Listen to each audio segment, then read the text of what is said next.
Welcome back to Casting Commons, the show where we talk and discuss all things Pauper. I am your host, Teasdale, and this is my co-host, Obnixilis the Fallen, Reese.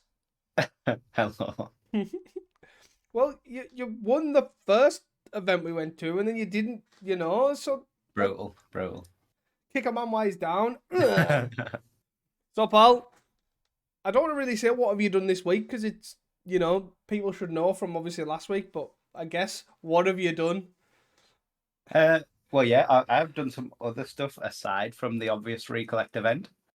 I attempted to do some testing, but basically didn't have much time. So I ran the deck that I was taking through one league, which Woo! 4-1. So I was like, I mean, that's probably fine.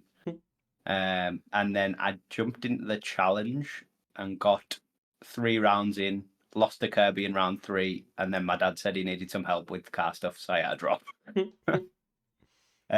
So yeah, not an awful amount of testing. I think it sort of showed me one of the things with the challenges is there's just not good times.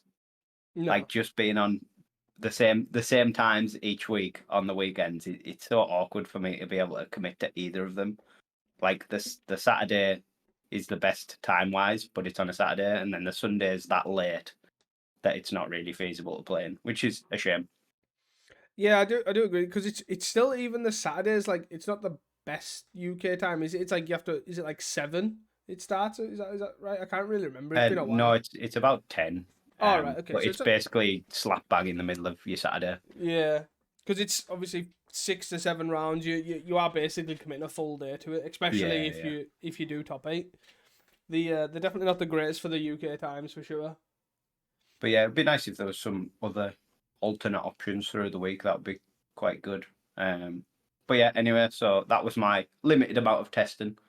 And then I travelled down to Chester, which is about 3 hours down for us, to play in Recollect's Pauper event, which was really good fun, as we will talk about further down.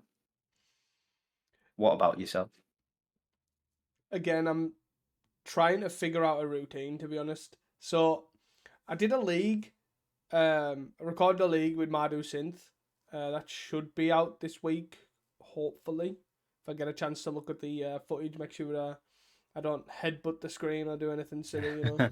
Sleep deprivation really makes me. I can't remember what happened in the league, but yeah, it's. I hope obviously it does work out quite well, to be fair, because there was a few times I had to obviously stop and miss little tiny bits of recording and stuff like that. But so I hope obviously people do bear with me. I did ask, like, in the video, obviously people need to let me know what type of content they want me to try and do, that I can do a lot shorter bursts, because I do think the committing a 5-match league in like a 2-hour stretch is quite a big ask. Yeah. So like I've decided to do a game, record a game, close the, and basically piece them all together is like my way currently of finding them to do them. But other than that, yeah, I haven't really done much other than that, apart from my obvious thing that fits in quite nicely, especially with work at the moment, is writing. Obviously, doing a lot of articles. My article last week on the banning of Swiftspear was up, so that was interesting. I think I must have upset Ullman, but I'm not 100% sure. Why? I noticed, because again, card realms, they do post it on Reddit, but they don't tag me in it in Reddit. So I don't get the notifications of people commenting. So if I do see it while I'm scrolling through Reddit, I do comment on it and say, here's my comment, so I can keep track of comments, if that makes sense. But then when I did see it, it been out like 4 days, and then Ullman basically said, because I wrote in the article something about basically PFP have basically said Prophetic Prism is like, shouldn't be banned. Because, let's be honest, it's basically the same as Refractor and it's just not doing anything. It was a wrong ban, whatever. He commented on it basically saying PFP have never once said this, ever. Oh, right, okay. So he was like, really, it seemed very short. But then I also noticed in his blog, he posted basically something about, commenters have said we should have banned the draw twos instead of thing. And it was like, basically, like, I was like, have I offended him with, because that was a lot of my article was basically the banned the wrong cards. I personally think they should have banned. I don't actually think that, but No. I think that they should have banned some draw twos or whatever, and basically, I think I might have upset him again there, but I'm not 100% certain. So, Ullman, I do apologise if you are watching this and I have upset you. I did not mean to. And I also was paraphrasing about the whole prophetic prism. Yeah, it very much came across in Gavin's video that, look, we're probably just going to unban this at some point, but we're just going to let Swiftspear be banned first and see what happens. Yeah. Essentially, because, prophetic prism does nothing. Yeah. But yeah, it makes Affinity mana base better, but it's got a perfect mana base anyway, so it's irrelevant. Yeah. It only does something if you then ban the bridges. Yeah, very much so. But yeah, that was basically it. And obviously still devouring Pauper content, like watching a lot of Callie and Kirby's videos. My usual. That is about as exciting as my Pauper week has been. Better than nothing. That is for sure. You need to figure out how to do Pauper-based shorts for YouTube and just do 10-minute recording session and then you're done. Yeah. Short should be the future. Definitely something I need to get into. So we'll move on to, I guess we'll just dive straight into the challenges. Apart from the tournament news, is obviously there was a Recollect tournament on Sunday, which obviously Reese has been to, and Reese will cover. We'll cover that at the end. We'll do the 2 challenges, then we'll cover the top 8 of the Recollect, and then Reese will do a tournament report, and kind of we'll just go through the top 8. To be fair, all the decks that were there and all that sort of stuff. So that's pretty much it. So if you want to take it away with the Saturday top 8. Yeah. So Saturday the 9th. First place was Blue White Glitters. Second place was Corgates. Third and fourth was Mono Blue Terror / Curves, interesting list. And Blue Black Control, which again was featuring Terrors. And then 5th through 8th was a White Black Blade list, Gardens, Turbo Fog, and Blue Black Terror. And then the 2 near misses, 9th was Blue Red Terror, and 10th was Black White Ephemerate. Obviously, first thing to note, big lack of Mono Red. But still, a pretty good variety. There's a lot of blue decks there. But there's obviously still Gardens and White Black Blade, and then the Black White Ephem in 10th. So it's not completely blue, but this was one of the things we sort of mentioned a while back, is it, without Mono Red being there to hold them accountable, basically every deck is just blue otherwise. Yep. But yeah, a pretty interesting top 8. I think for me, I would like to look at that Mono Blue Terror list a little bit once you've commented as well. Yeah. But yeah, I think this sort of result, if we keep seeing stuff like this, it will probably reassure the PFP that Swiftspear probably was the correct decision. Maybe it should have been made a while ago. You can always argue that point, but it's made now, and it definitely seems to have had an impact. Yeah, for sure. I do think you can definitely see here that it has impacted the format. I do think you also do have currently a bit of a lull with Mono Red, I would say personally, because they're trying to figure out what happens. Yeah, that is true. As well. Obviously, people don't know if they want to run Goblin Grenade or Ren's Resolve or Mutagenic Grove.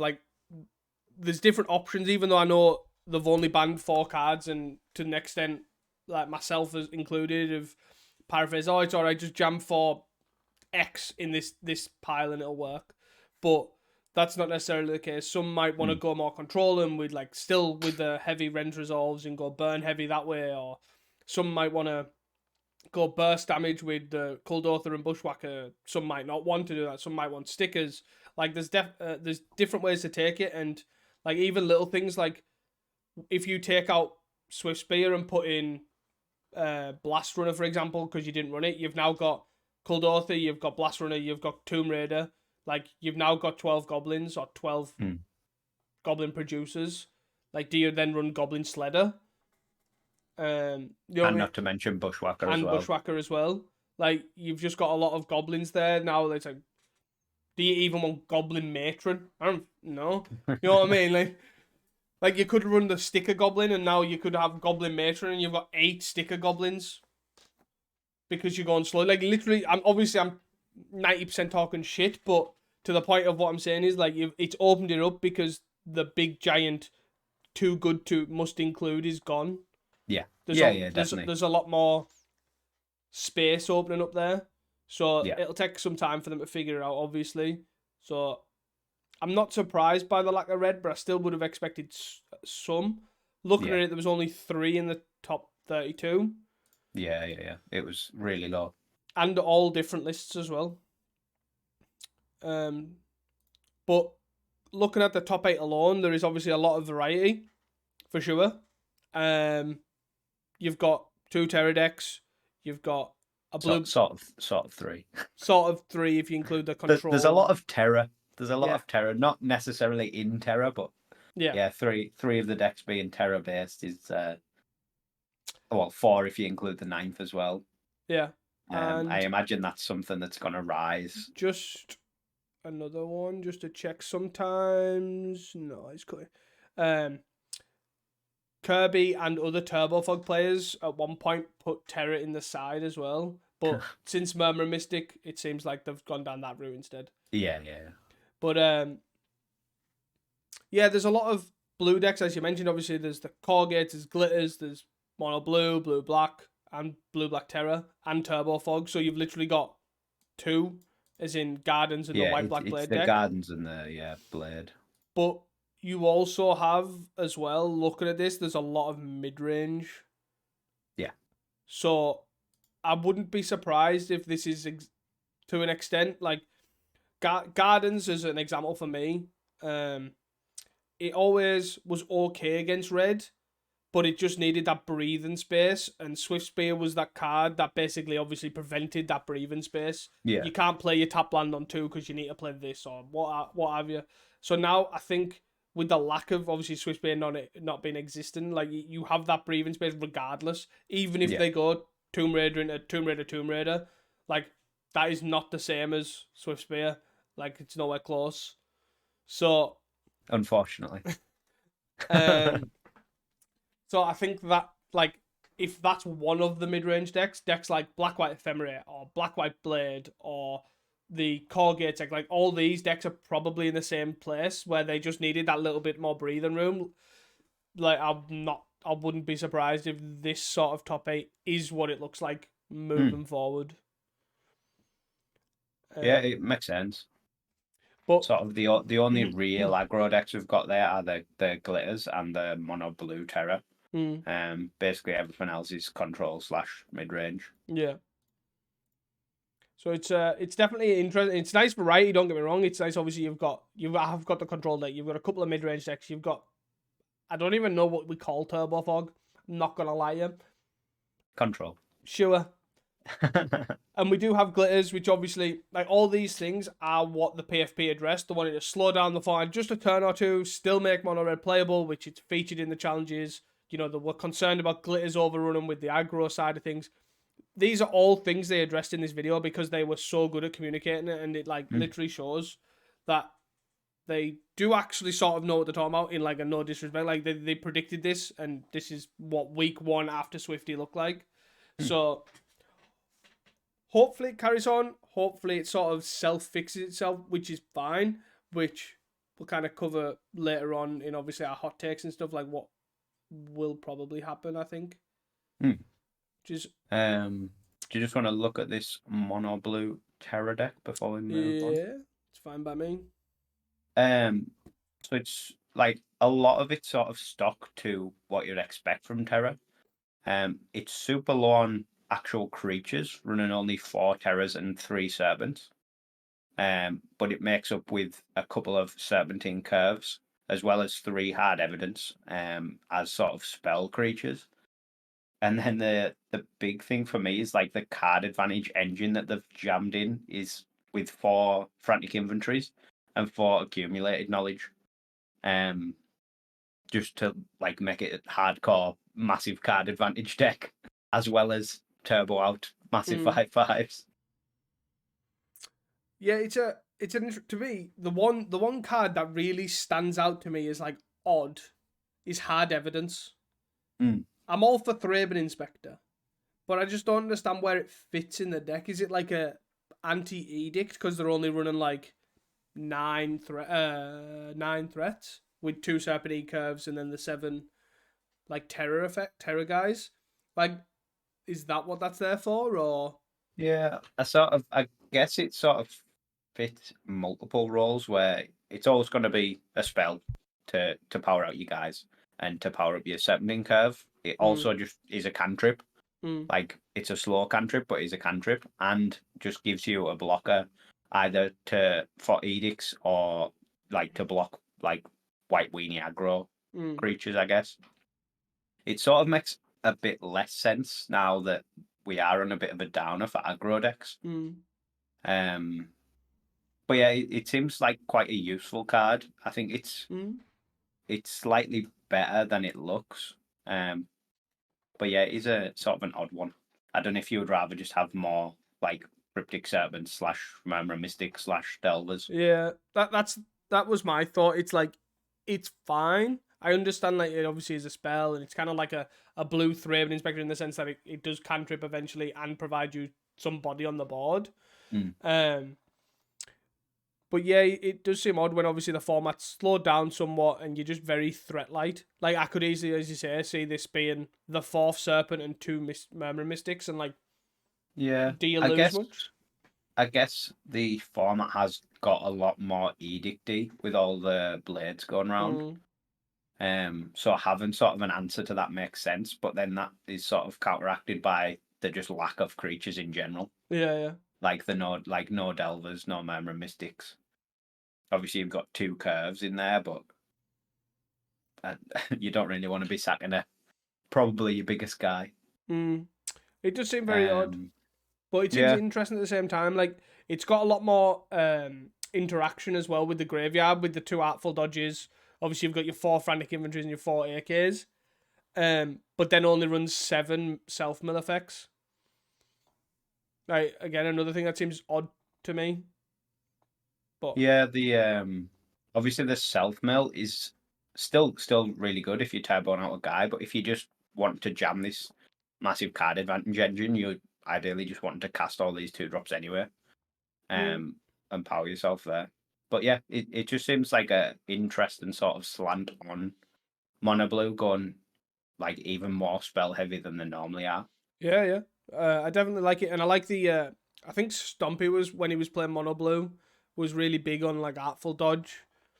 So Yeah. it's nice to see it kind of make a return. Yeah, I think with the curve as well, it obviously is paid off even more. Like, you could have just like a 15/15 guy or something like that.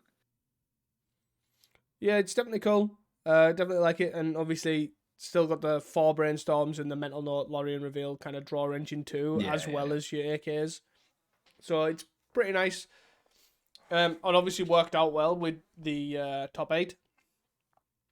But makes me quite sad because Reyna well known for Poison Storm and decided to run this, which is interesting because it's a different take on Terra. A spicy version of Terra. It's not just the stock mono blue Terra that we see quite often.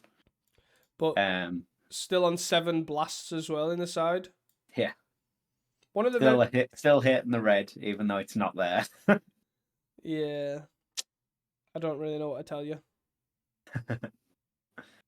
It seems like it's something that is still sticking around. Like, some are dropping off here and there, but like the Kirby playing Turbo Fogas for the Core Gates deck has a bunch. I think it has 5 or 6.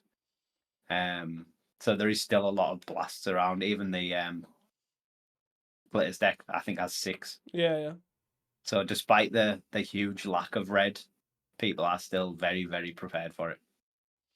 Yeah, I think it's going down-ish, but it's not going down. Like, it's not non-existent. Like, they're still, instead of running both Hydro and Beb, they're on probably 4 to maybe 5, it seems. So I guess it's sort of one of the linchpins that come off the PFP ban. Was like a good part of that video was saying that, oh well, if we make red worse, you cut the sideboard here for red and you've got space for like affinity like Terra. But if people just don't cut the sideboard hit for red, that sort of doesn't play out very well. Yeah, exactly. So hopefully it does. Hopefully it carries on making a downward trend. But obviously week one, I guess people, aren't comfortable leaving the house without any hydroblasts. Yeah. But hopefully it will dive down a bit more.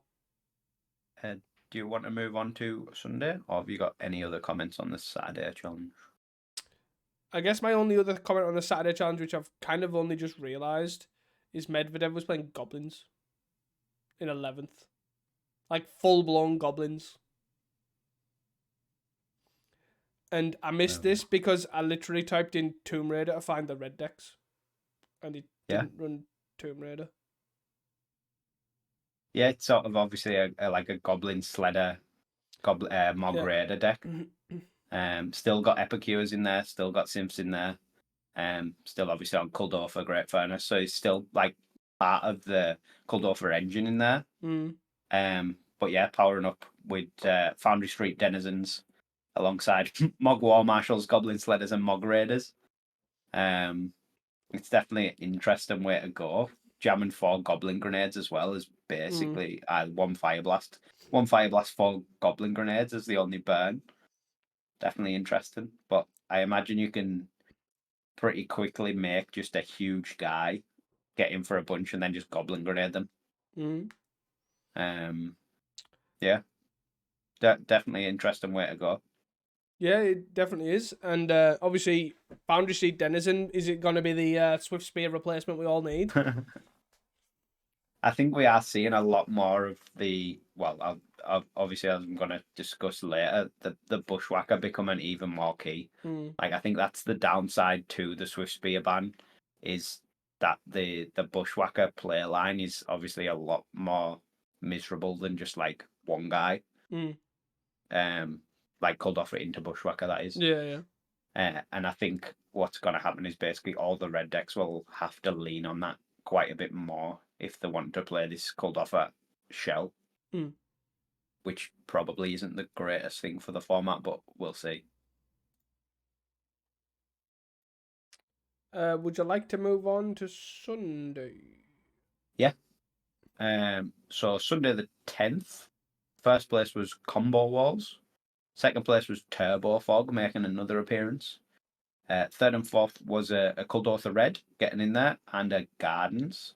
And then 5th through 8th was a second Gardens, a Blue Red Terror, a Campfire Gardens, and a Jeskai Glitters. And then the 2 near misses, 9th was Ponza, and 10th was Blue Black Control, again with some Terrors in. I guess my first comment on this is that's quite a lot of Gardens for a top 8. For a deck that is super slow to play against and super grindy, it's not one that you really want to be having multiple copies of in your top 8. Yeah, as I mentioned earlier, it's just like mid-range seems to be like gonna be the go-to. With obviously getting that breathing space, it seems like a lot of these mid-range decks will probably end up powering through to the top, and Gardens being probably one of them, because it's very much a deck that can be tuned to beat the other mid-range decks. Yeah, definitely. But and yeah, the Kuldorfer list, I believe, is one Stompy was testing, which sort of is again leans into the Bushwhacker play line with Goblin Tomb Raider and Goblin Blast Runner. Playing 3 Mutagenics as sort of a bit of a not often seen card, and 0 of the draw 2s, the Reckless Impulse effects. Quite an interesting list, sort of more of a like full on Sly version of the mono red. So cool to see it doing well. One off cheeky Goblin Grenade in there as well. Now you've got what 12 goblins plus 4 Kuldorfers. Yeah, it makes sense, to be fair, the Goblin Grenade. I wouldn't be surprised if more copies becomes like a mainstay, to be honest. And it's like, what, a quarter of the life total in it? You know? Yeah, 5 is obviously a lot, especially when you're getting in with your Bushwhacker for 8 and then just chucking a token at them for another 5. It's a huge amount of damage for very, very little investment. But yeah, I think obviously the most interesting thing is just 0 draw 2s. Yeah. You don't get that prowess benefit anymore. Like you can't just play a couple of Swiftspears, chain a couple of draw twos, and have a really big threat. So get cutting them. Yeah, I'm unsure if it. I do think obviously cutting some number, like obviously everyone realised 8 wasn't the number and seemed to settle on like 5 or 6. I don't know if it'll turn out like 4 is a number, but I think probably still somewhat reasonable to have, especially if the format goes a lot more mid-rangey and you don't have these big threats. You just go Mm. wide. I think having access to that refuel might still be needed, but again, as I said, they're just figuring out Yeah. lists, and it'll be interesting to see where they do end up. Yeah, I think the biggest thing that I've been finding with it is there's now like a space problem Hmm, where you've essentially lost your Swiftspear. And unless you just still don't want to play the Bushwhacker version, you're then having to replace 4 cards with 8 cards. hmm. And then it's like, well, at that point, what you're cutting? Are you cutting your burn to fit in these draw twos, or Yeah, are you like trying to trim on sack effects? Or it gets very tight now. Where before you sort of just had 5, 6, 7 slots that you could flex. yeah. Yeah, I guess Swift Spear obviously did a lot to the point where it Yeah, basically captured a lot of space, as you say, and it's um obviously there's strange like even little things like having Goblin Blast Runner in there means that you've obviously got to have sacrifice effects and all that sort of stuff. So it just gets more and more and more space. Like 3 Sailor Fires was probably in this deck in particular would never really be seen. Like you've occasionally seen one copy here and there. yeah, but obviously you now need the triggers for the blast runners. Yeah, yeah. Um, yeah, it's an interesting one. It'll be cool to see where Mono Red develops. Mm, Obviously, it's good to see at least one copy of it still there, so it's not just completely dead. yeah. Um, but yeah, as we've seen on the Saturday and in this challenge, the lists there's very few of them, and they're all over the place. Yeah. Um, It'll take some time. I do like the fact that this list's on Rays. I do yeah, think back on raising the sideboard. yeah, being back on raising the sides probably pretty good, especially in this kind of mid-range meta. Especially if gates end up picking up and gardens as well. Obviously, doesn't like being raised. Um, so yeah, hopefully that sort of sticks around. I wouldn't be surprised if that turns out to be like a main deck stay, to be honest. But Mm, it depends on how mid-rangey they become, like yeah, mid-rangey that's the fair. meta becomes. I actually, looking at this, I don't think there was another red deck in the top 32 of the Sunday. So a single copy making the top 4 is yeah, it's good, but it's sad to see how completely decimated the field is currently. We do like some variety. Yeah, definitely. Um, was there no other aggro deck at all? Looking at this, Oh, there's there is other aggro decks, but yeah, just no red. There was like a mono green Stompy further down. There's a couple of mono blue terrors. There's quite a few mono blue terrors, in fact, and quite a lot of glitters, hmm, like blue white, straight blue white. interesting. But yeah, it's definitely an interesting top 8. Obviously, as you say, a lot of gardens, which I'm kind of not surprised to an extent because it kind of does just automatically become a really strong deck against the other mid range decks, and it also has the breathing space for the red decks or the Yeah. aggro decks. So I'm not too surprised. But one deck that I was quite happy to see, even though I hate the deck, was Ponza in ninth. Yeah. It's finally made a return, It's been a while. which again, I'm surprised it was quite this early from like week 1, but it kind of does make sense that we might even transition to Ponza being quite well positioned again if it becomes just mid range piles. Everyone Yeah. knows most of the time Ponza's pretty good against the mid range piles.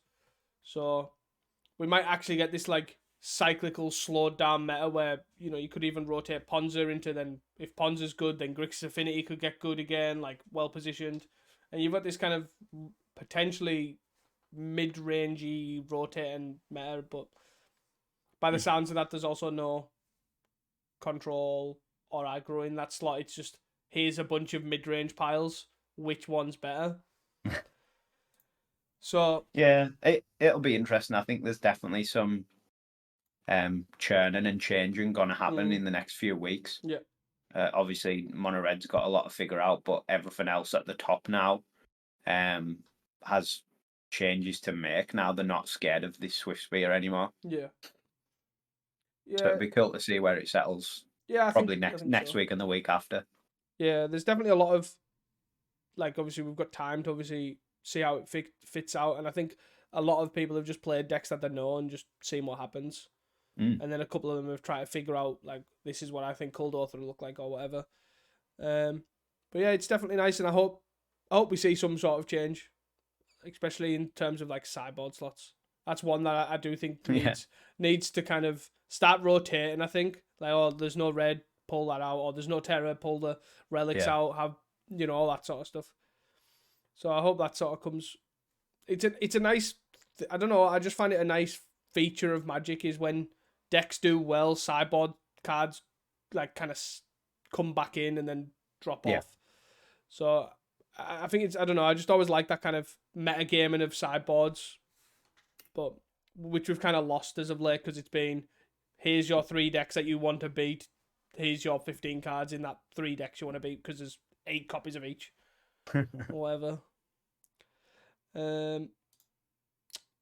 Anything else you would like to cover? No, I'm happy to move on to the Recollect event if you want. Yeah, so I guess, do you want me to cover the top 8 and then we can kind of talk about the what decks were there and then you can do your tournament report? Yeah. Yeah? Spoilers, I didn't top 8. So, Sunday the 10th of December was the Recollect £250 prize pool pauper event. And in first was Elves, which was pretty cool to see.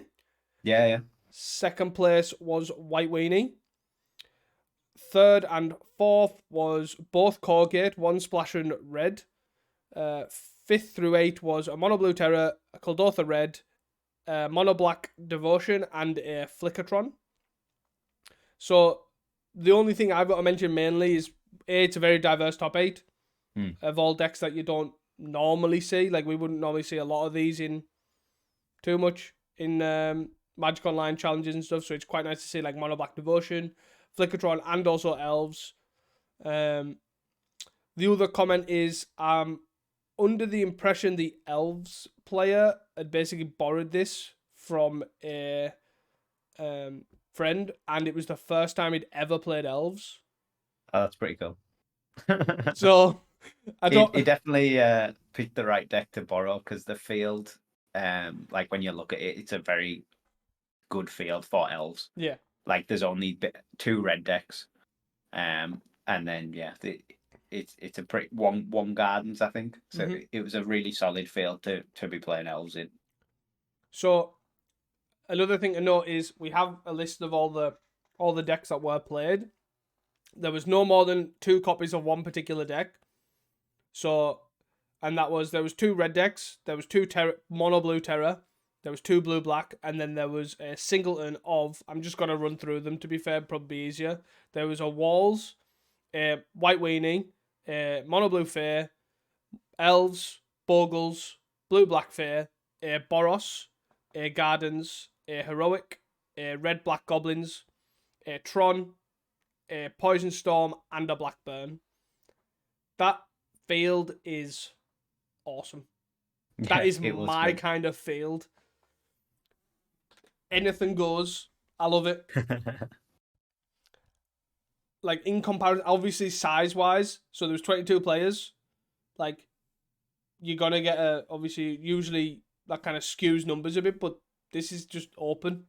Like, literally, you could verse anything. Which you usually don't sort of see in like challenges or bigger events like Paupergeddon or other bigger, like even like the Pauper Open to the extent still had obviously a lot more skewed-ish numbers than this. It was still open, but not as open as this. Sweet top 8, and I guess, do you want to cover your tournament report or do you want to go over what your thoughts are on the top 8? Yeah, we can do both. So for me, the top 8, the first and second were probably the 2 decks I would have picked to come first and second in that field. It seemed like the perfect field for elves and for White Weenie to do really well. Yeah. The two core gates as well seem to have a pretty good time. Again, it's a fairly solid field for that as well. Yeah, well, otherwise, sort of more what we'd expect. I didn't really look at the Mono Black Devotion list. I'm not sure what that was playing. But yeah, if I was to go again, Elves and White Weenie are some pretty good choices. I would have probably, if I had time to test, taken Grixis Affinity. Which there wasn't really any glitters or affinity in the full field, which is surprising. Yeah, definitely.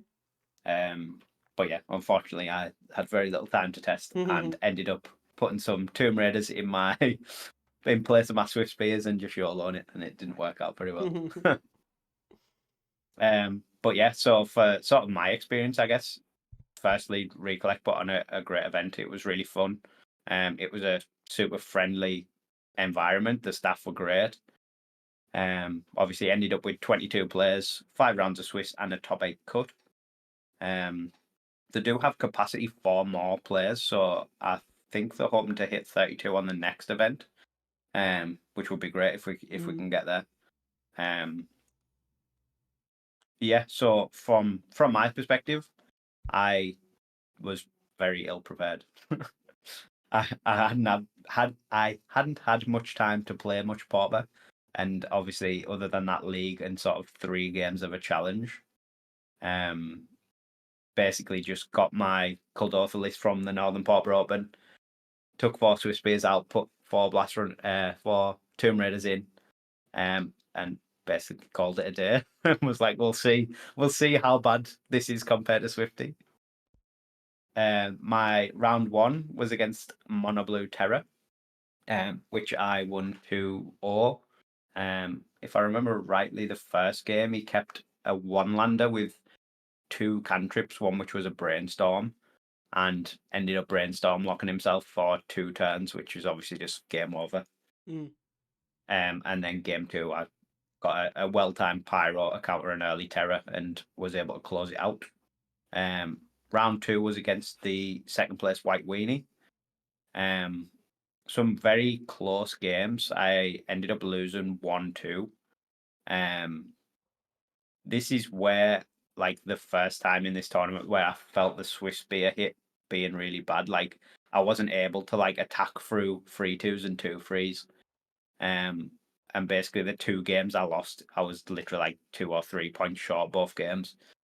Where just having a Swiftspear and being able to attack, play 2 burn spells, and either trade with his eat his guy or hit for damage, would have been ideal. But yeah, the 2/2 body of the Blast Runner, perfect on turn 1 off a Great Furnace, but falls off pretty hard in comparison to Swiftspear, unfortunately. Round 3 was against Combo Walls. Matchup still basically feels very good. Still feels the same if you burn out the early guys. Like, if you kill the turn 1 Quirion Ranger, they're probably going to struggle. The hardest bit is getting the battlements. Like, you want to get your Gal Blast up to 4 so you can start picking off battlements. But yeah, if you can keep the mana under control, you can usually get there pretty easily. So I won that 2-0. Round 4 was against sort of a mirror, but it was the very similar to the Pauper Sunday challenge list, with 4 Blast Runners, 3 Bushwhackers, I think, or possibly 4, which I ended up losing 1-2 again.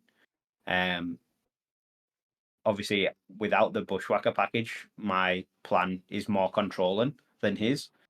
But then without the Swiftspear, I'm not able to pull back fast enough from that. So again, I basically ended up being a few points short both games I lost, because I ended up taking a massive 8 hit from a Kuldotha Bushwhacker, answering that with saying end the festivities, but then not being able to push back as much damage.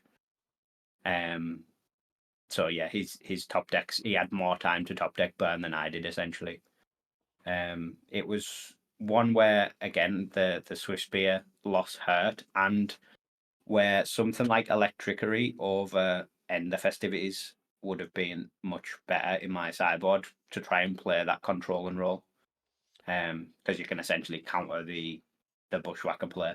Yeah, I guess the interesting thing is, as you said there, is like, so say if you have a Swiftspear, so you get hit for 8, you can then either play 1 to 2 Swiftspears, plus whatever you've got on board, and then end the festivities, and you can hit back really hard, because obviously the Swiftspear gets bigger. Yeah. With the end of festivities, they take the 1 off the end of festivities, and you know, all that sort of, you can obviously start hitting back harder, where obviously now that that's gone, maybe obviously the red players need to look at having that protection against the 8 damage hit that the opponent, the mirror, could have, as you say, with the Electricity, which is, it's an interesting place to be, because you often think that, oh, the 1 damage matters, where countering their 8 damage is probably more important than the 1 damage.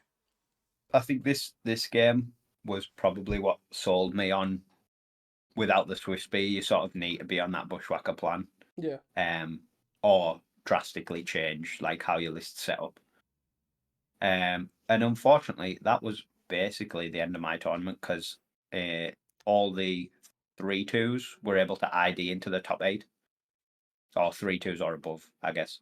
So if I won that game, I was able to ID in, but I didn't, so I couldn't. So yeah, round 5, obviously the top 8 all ID'd. So I was just playing against Mono Blue Terra for fun, which doesn't seem like the greatest deck to play against for fun. I lost 0-2. Basically game 1, he displayed pretty handily why the deck was busted. On the play, spiked my turn 1 play, boomerang my land, counterspelled and thought scoured my turn 3 play, and then just dropped 2 5/5s that I couldn't answer. And then game 2 was a lot closer. It basically came down to he was either dead or he needed 2 blasts, and he had 2 blasts. Given he did bring in 7, so that was the end of my run, unfortunately. But yeah, definitely sold me on either a complete redo of the mono red, or my Northern Pauper Open mono red list, which is was the 4 Swiftspear, 4 Epicure, and 3 Dwarf list. I think just without the Bushwhacker, or without the Swiftspear, you need the Bushwhacker package. Whether you can still run the low creature count and just have Bushwhackers instead of Dwarfs, or if you need to be on the Blast Runners as well, I'm not sure. But yeah, it definitely felt lacking. It is interesting, to be fair, because it seems that at the minute, as you say, like, space-wise, it's either you're cutting the burn, you're cutting the draw twos, or you're cutting the creatures. And at the moment, the decks don't really know which way to go. Yeah.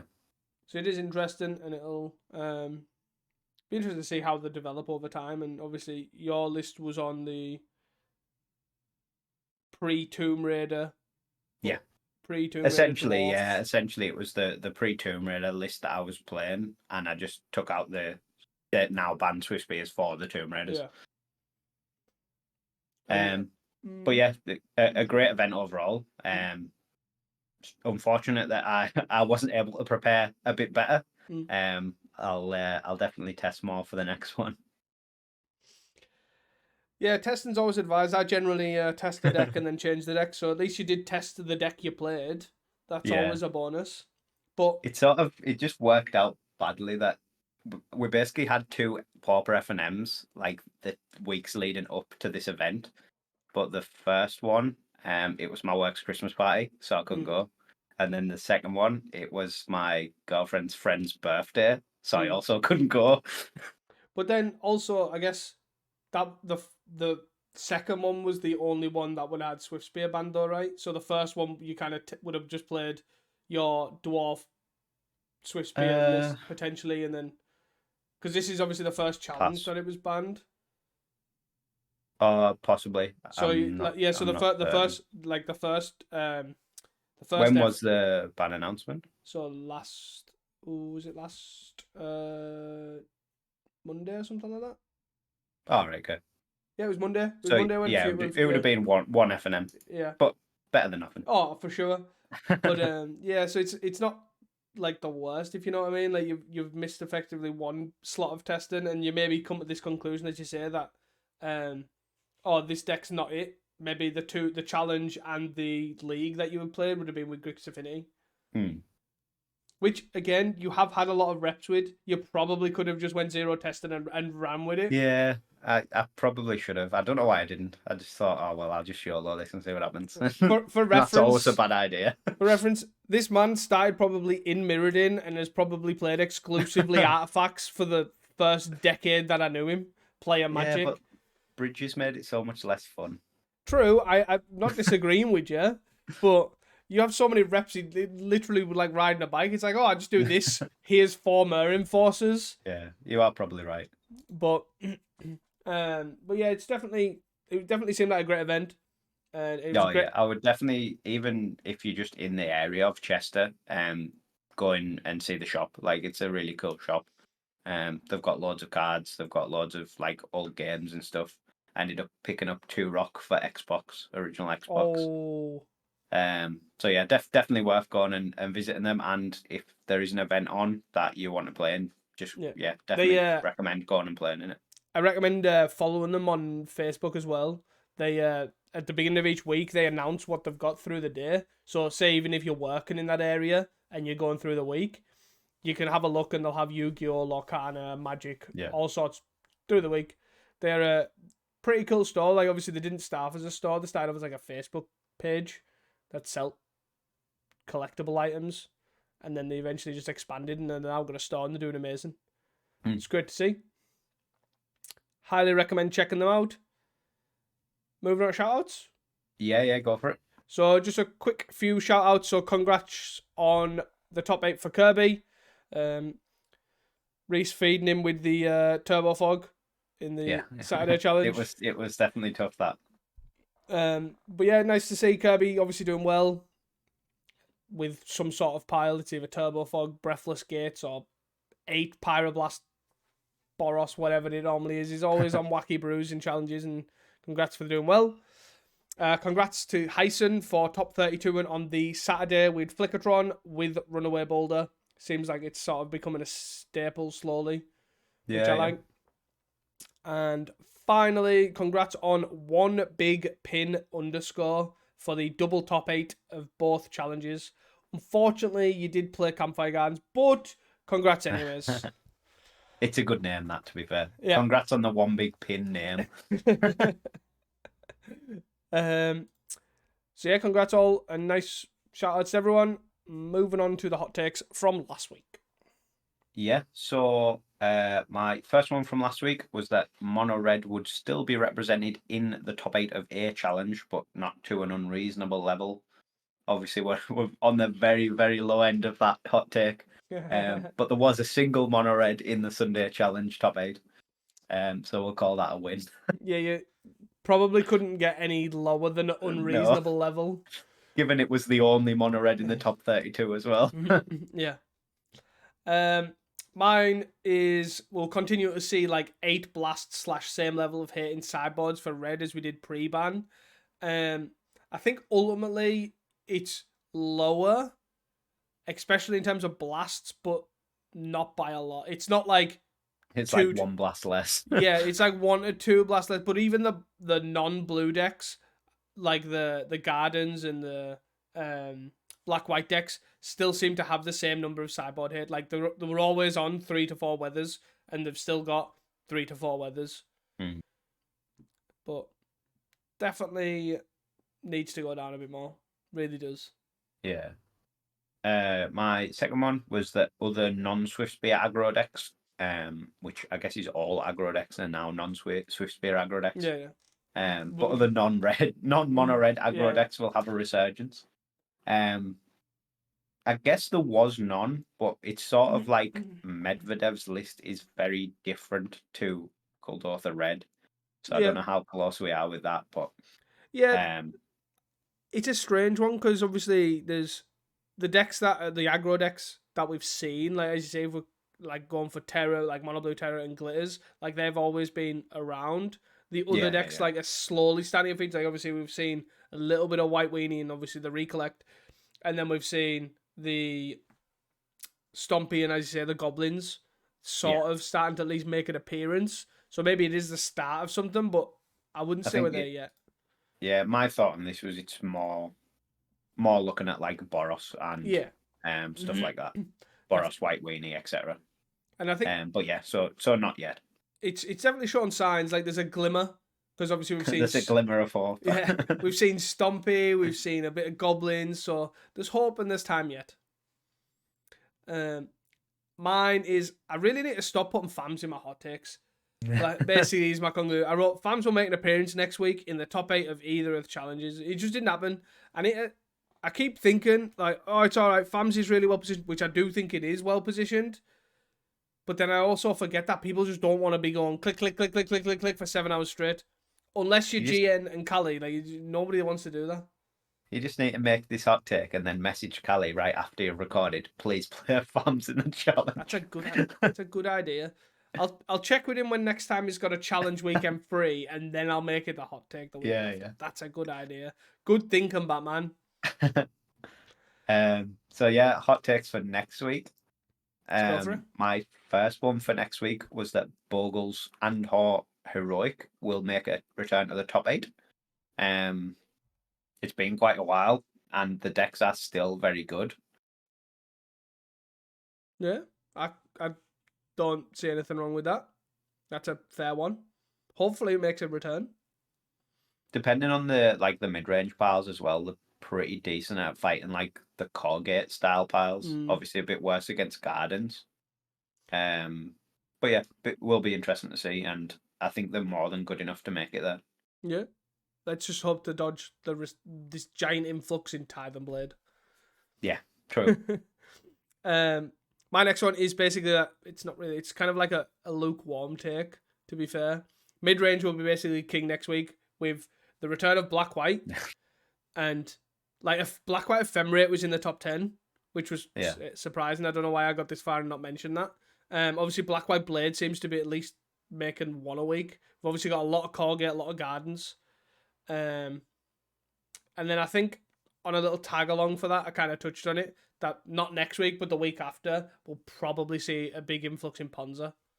Yeah. Because of that. But that's my mid-take. My last one is that Terror will start to increase in numbers each challenge. It's definitely a deck that obviously is up there for a consideration of a ban. It's already on the PFP's radar, but I think now that red is gone, it'll probably just show its stripes a bit more and get a lot more representation in top 8s. Obviously, we are seeing a lot of Terrors. They're all not in the same deck. But yeah, in multiple top 8s, there are a lot of Terror, so I imagine that'll increase even further. I think one thing about this that I do think is quite interesting is I think the deck's really strong, but I think one thing that needs to happen is it needs to know what it's facing or what the expected meta is to, it depends on how many spell pierces they run, or depends on how many this and all, or depending on what color combination they are, all that sort of stuff. So I do agree. I do expect a lot of Terror, but I don't know if it's going to be next week or if it will end up being like a couple of weeks once it's figured out. I don't know, Black White Ephemerate might be the king mid-range deck, and that's the deck to be, you know what I mean? Like, that sort of thing. But I do think Terror is definitely going to be up there eventually. By eventually, I mean pretty soon. Strong deck. 1 mana 5/5s is good. Who'd have thunked it? My last one is a bit out there because, I give up on FAMs. I abandoned hope with FAMs, so we move on to the next combo deck. And Walls is too easy. That's too low-hanging fruit. Poison Storm or Mogwarts will top 10 next week. I wanted to go Mogwarts, but I thought that was a bit, a bit too high. Much of an ask. So, included Poison Storm as well. If Turbo Fog's good, Poison Storm must be good also. It's definitely possible. Obviously, if red is still on a big downer, it's going to have a lot more time to do its thing.